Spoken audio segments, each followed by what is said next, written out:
দখলদার এই জাতীয় লোক যদি ঘুরে এই নির্ভয়ে জনগণ বলবে ব্যারিস্টার সাহেব তো রৌদ্রদূত ছেলে ভালো মানুষ, এর সাথে এইসব মাল ঘুরছে কেন?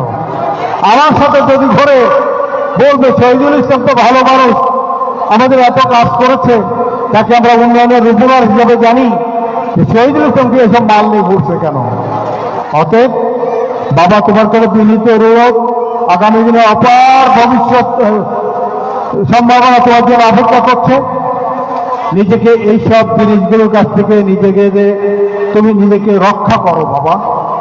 আমি তো তোমাকে আগেও বলেছি, আমি তোমার চাচা আছি, দেশ নায়ক যারা তারেক রহমান যদি তোমাকে নমিনেশন দেয়, আগেও বলেছি এই বাদ আমার তৈরি, কিন্তু এই সিট তো আমি ওই স্বাধীনতা বিরোধী জামাতকে ভোট দিতে পারি না। আমি জামাত ঐক্যবদ্ধ হলো ইনশাআল্লাহ, এই বীরপুর ভারত কাল পাওয়ার সত্য নাই আমাদের হাত থেকে নেয়।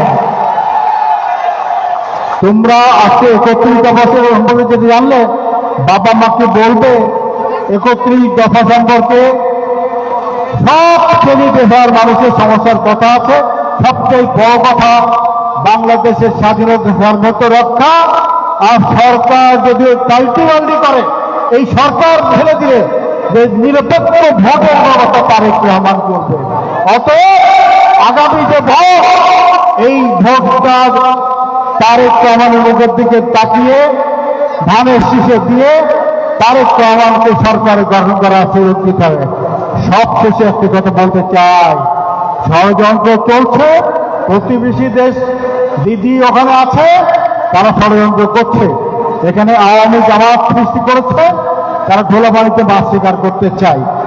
এই যে যতই ষড়যন্ত্র করুক, আমার নেতা ইতিমধ্যে আহ্বান দিয়েছেন, প্রয়োজন হলে জিহাদ ঘোষণা হবে, ইনশাআল্লাহ আমরা ঐক্যবদ্ধ হবে, বিজয়ী করে আমাদের প্রিয় নেতা যারা তারেক রহমানকে আমরা প্রধানমন্ত্রী নির্বাচিত করব। ছাত্রদল আয়োজন